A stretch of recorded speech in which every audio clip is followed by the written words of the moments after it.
नमस्कार दोस्तों। तो प्रधानमंत्री नरेंद्र मोदी जी, आपको पता है कि वो यूक्रेन विजिट के लिए गए हैं और आज यानी कि 23 अगस्त को वो यूक्रेन पहुंच जाएंगे। टोटल 20 घंटे की जो लॉन्ग जर्नी है, ट्रेन की जर्नी है, उसको ट्रैवल करके वो यूक्रेन पहुंचेंगे। और अपने आप में बहुत ही यूनिक चीज़ है, बिकॉज आपने कई बार इतने बड़े वर्ल्ड लीडर्स को सुना नहीं होगा कि वो 20 घंटे की जर्नी तय करके ट्रेन से किसी एक देश से दूसरे देश में जाएँ। तो इसके बारे में मैं आपको डिटेल में समझाऊंगा कि क्यों वो 20 घंटे की लंबी जर्नी तय करके जा रहे हैं। बट ये जो यूक्रेन विजिट है, ये अपने आप में बहुत इंपॉर्टेंट विजिट है। 1991 में जब से यूक्रेन बना है, आज तक भारत का कोई भी प्रधानमंत्री यूक्रेन में ऑफिशियली उन्होंने विजिट नहीं किया है। ये पहली बार भारत की ऑफिशियल विजिट है जब प्रधानमंत्री नरेंद्र मोदी यूक्रेन में विजिट होंगे, और इसीलिए ये पूरी विजिट को काफ़ी ज़्यादा सिग्निफिकेंटली देखा जा रहा है। लेकिन उससे भी ज़्यादा सिग्निफिकेंट, विजिट से भी ज़्यादा सिग्निफिकेंट ये टाइम है जब प्रधानमंत्री नरेंद्र मोदी ने यूक्रेन में विजिट किया है। ये टाइम रशिया यूक्रेन के वॉर का है। और आपने कई बार सुना है कि जेलेंस्की, जो कि यूक्रेन के प्रेसिडेंट हैं, उन्होंने कई बार रिक्वेस्ट किया है प्रधानमंत्री नरेंद्र मोदी जी से कि वो रशिया यूक्रेन के वॉर में एक इंपॉर्टेंट स्टेक होल्डर की भूमिका निभाएं। बिकॉज यूक्रेन को भी पता है कि इंडिया जो है वो रशिया का बहुत ही बेहतरीन अलाई है। चाहे आप ट्रेड के मामले में बात करो, अभी ऑयल में चाइना को सरपास कर दिया। मतलब अब हम ऑयल में रशिया के सबसे बड़े पार्टनर हैं। जुलाई में ही ये सारी चीज़ें हुई हैं। तो यूक्रेन को भी ये बात पता है कि रशिया और इंडिया जो है they get along very well, और व्लादिमीर पुतिन की बहुत अच्छी बनती है इंडियन लीडर्स के साथ में। तो इसलिए प्रधानमंत्री नरेंद्र मोदी यहाँ पर बहुत इंपॉर्टेंट रोल प्ले कर सकते हैं, जहाँ पर टेबल टॉक्स दोनों तरफ की हो सके। जैसे आपने स्विट्जरलैंड में जो समिट हुई थी उसके बारे में सुना, तो वहाँ पर रशिया का कोई स्टेक होल्डर नहीं पहुँचा था। तो जब रशिया वहाँ पर टेबल पर बैठा ही नहीं है, तो आप डिप्लोमेसी की बात कैसे करोगे अपने आप में? तो ये अपने आप में एक बहुत बड़ा सवाल था। फिर उसके बाद अभी जो रिसेंटली उन्होंने ऑनलाइन एक कॉन्फ्रेंस किया है, जो समिट की है एक तरीके से, जहां पर कई सारे देश, वहां पर 40 देश मौजूद रहे, उसमें भी रशिया मौजूद नहीं था। तो फिर उसको आप किस बात का पीस समिट कह रहे हो? तो क्योंकि जब दो लोगों में वॉर है, रशिया यूक्रेन में वॉर है, तो दोनों पार्टीज वहां पर प्रेजेंट होनी चाहिए। और रशिया जो है वो टेबल पर बैठने को तैयार ही नहीं होता है यूक्रेन के साथ में। तो यहां पर जेलेंस्की ने इसीलिए प्रधानमंत्री नरेंद्र मोदी को रिक्वेस्ट किया था कि आप इसमें अपने डायलॉग के थ्रू इस मामले को आप एक इंपॉर्टेंट स्टेक होल्डर का रोल प्ले करिए। बिकॉज उसको पता है कि यहां पर दोनों तरफ की बातें एक दूसरे तक पहुंचा जा पाएंगी प्रधानमंत्री नरेंद्र मोदी अगर यहां पर आते हैं। और इसीलिए जेलेंस्की बार बार प्रधानमंत्री से रिक्वेस्ट कर चुके हैं, कई बार रिक्वेस्ट कर चुके हैं। अब यहां पर विजिट से पहले ही प्रधानमंत्री जब पोलैंड में थे, वॉर्सो में वो अपनी स्पीच दे रहे थे, वहीं पर उन्होंने कह दिया था साफ साफ कि this is not an era of war. और ये रशिया यूक्रेन की वॉर को लेकर ही उन्होंने बोला था, क्योंकि पोलैंड उसका नेबरिंग कंट्री ही है।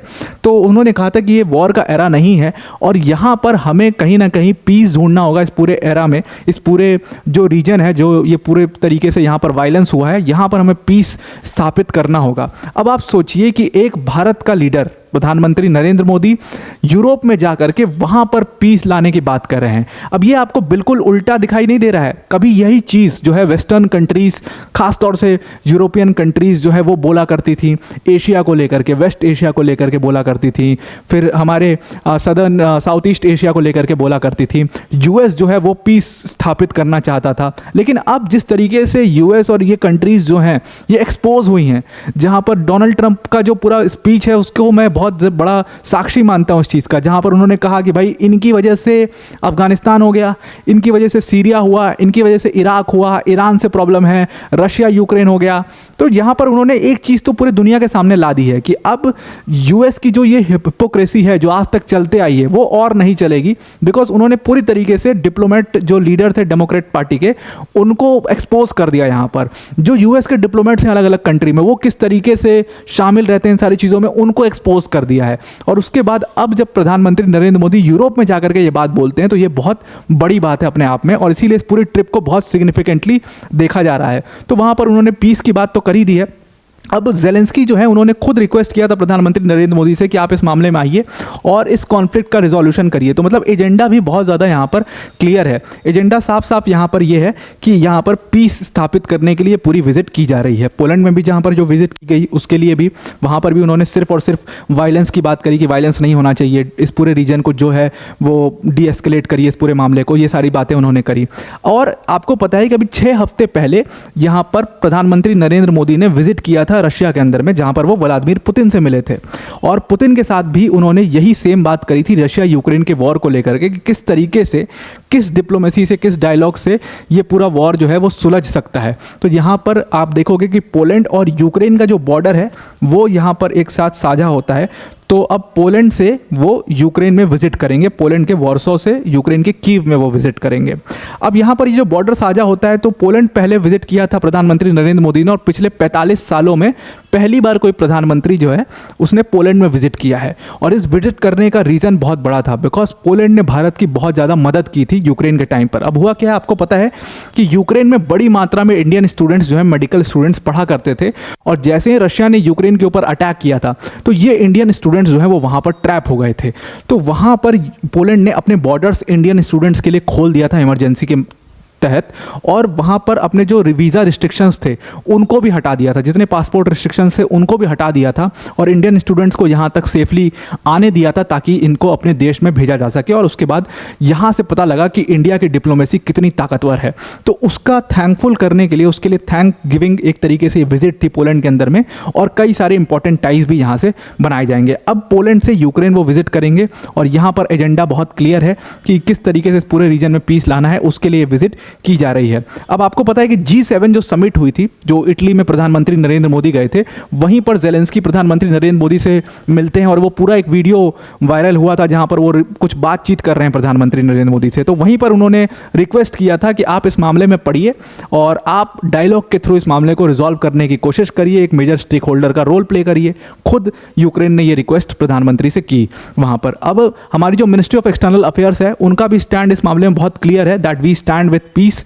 हम सिर्फ और सिर्फ इस पूरे इशू का डी-एस्केलेशन चाहते हैं, और हम दोनों कंट्रीज में किसी के साथ भी नहीं है, बस हम पीस के साथ हैं इस पूरे मामले में। खैर ये तो बोलने वाली बात है, सबको, पूरी दुनिया को पता है that India gets along very well with Russia. अब यहाँ पर जो मैंने आपको बताया कि 20 घंटे की जो विजिट है, पूरी 20 घंटे का जो ट्रैवल है, वो ट्रैवल पूरा करके प्रधानमंत्री यूक्रेन में पहुँचेंगे।